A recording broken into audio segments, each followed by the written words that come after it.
Sir CI గారు SI గారు వాళ్ళ ఆధ్వర్యంలో వాళ్ళ ప్రొటెక్షన్తో నేను లోపలికి వెళ్ళి మా తాత నాన్నమ్మల సమాధికి దండం పెట్టుకొని మా అన్న ప్రసాద్ మంచు సమాధికి దండం పెట్టుకొని కొంచెంసేపు కూర్చొని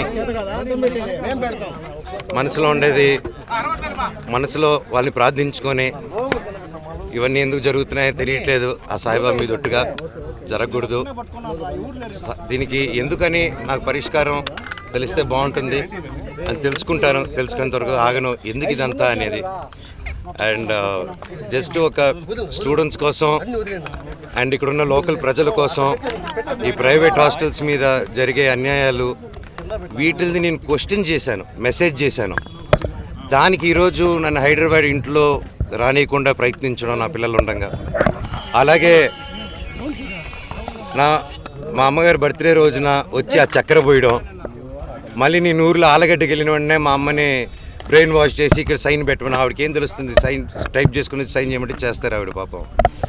అలా చేయడం ఇలాగ వరుసగా చేసుకుంటూ వచ్చి ఇది ఎంతవరకు దిగజారిందంటే 2 రోజుల నుంచి ఫ్యాన్స్ ఫాలోవర్స్ ఎంతో కష్టపడి ఎంతో ఖర్చు పెట్టుకొని, ఎందుకంటే వాళ్ళు కష్టపడితేనే డబ్బు వస్తుంది ఎవరికైనా, వాళ్ళందరూ అభిమానంతో అంత ఖర్చు పెట్టుకొని ఇక్కడ మా ఫొటోసు మా లోకల్ లీడర్స్ ఫొటోసు అందరిది పెట్టుకొని వెల్కమ్ స్వాగతం చెప్తూ విషెస్ చెప్తుంటే వాళ్ళందరిది ఫస్ట్ రోజు రాత్రి 12వ తారీఖు 13వ రాత్రి పొద్దున చెప్పారు, అన్న ఇలా జరుగుతున్నానంటే సరేరా గొడవ పెట్టుకోకండి మన ఊరే కదా పండగ పూటరా అందరూ సంతోషంగా ఉండను.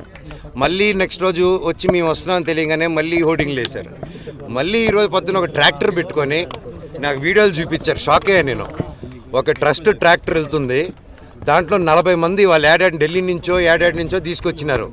ఒక్కొక్కడు ఉన్నాడు అలాగా. కాకపోతే చూడంగానే భలే పెరుగుతున్నారు.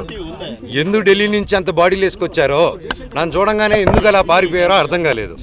కాకపోతే నేను ఏ గొడవకు రాలేదు. ఆ రోడ్ల మీద చూస్తే మీరు పోలీసు లాఠీల్ని రౌడీలు పట్టుకొని తిరుగుతున్నారు. కోర్టు ఆర్డర్ వచ్చింది బౌన్సర్స్ ఉండకూడదని చెప్పి. క్యాంపస్ సెక్యూరిటీ ఉంటే ఓకే, క్యాంపస్లో ఆర్మీ ఆఫీసర్స్ ఉన్నారు, గొప్ప గొప్ప సెక్యూరిటీ సిబ్బంది ఉంది, వాళ్ళందరికీ రెస్పెక్ట్ నాది.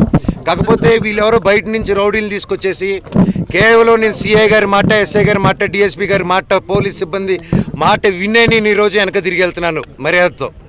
అంతేగాని ఆ బౌన్సర్స్ని రౌడీల్ని రమ్మనని నేను ఒక్కడి చాలు వాళ్ళందరికీ. అర్థమైందా అండి? సో నాకు ఏ గొడవకు రావట్లేదు, ఏ దీనికి రావట్లేదు. నాకు రాలేదండి, నాకు I didn't receive it yet. నేను ఈరోజు వస్తే నాకు జిరాక్స్ కాపీ ఇచ్చారు ఎస్ఐ గారు, ఆయన చూపిస్తున్నారా అది నాకు ఇవ్వండి సార్ అంటే తీసుకొని బయలుదేరాను నేను. వాళ్ళందరూ ఎవరైతే మీ కెమెరాలో క్యాప్చర్ చేశారో మీరు దయచేసి వాళ్ళు ఎవరు ఇప్పుడు గోడ నుంచి కూడా దూకారు వాళ్ళు రౌడీలు. దూకి ఇప్పుడు మీరందరూ ఉన్నారని లాఠీలు మీరు చూసారు కదా లాఠీలలాగా, వాళ్ళు ఎవరో తెలియదు. ఇందాక ముని గారు ఉన్నారు, నేను హగ్గిచ్చిన 2-3 అన్న సురేంద్ర ముని ఈ పాతోళ్ళందరూ ఓకే మాకు తెలుసు. నేను పాతోళ్ళు చెప్పినా ఆగిపోతా నేను. అంత వాళ్ళు బాధపడుతున్నారు, కంట్లో నీళ్ళు పెట్టుకుని ఉన్నారు. కాకపోతే వాళ్ళు ఎవరో కొత్త రౌడీలు వచ్చేసి ఎవరు అంటే మేము వినట్లేదు, మీరే చూశారు వాళ్ళ బిహేవియర్. టక్కన ఒకటి ఎక్కి దగ్గర రానగానే పారిపోయారు వాళ్ళు. మన ఊరు వాళ్ళు పారిపోరండి, మన లోకల్ వాళ్ళు అన్న మాట్లాడుకుంటారు.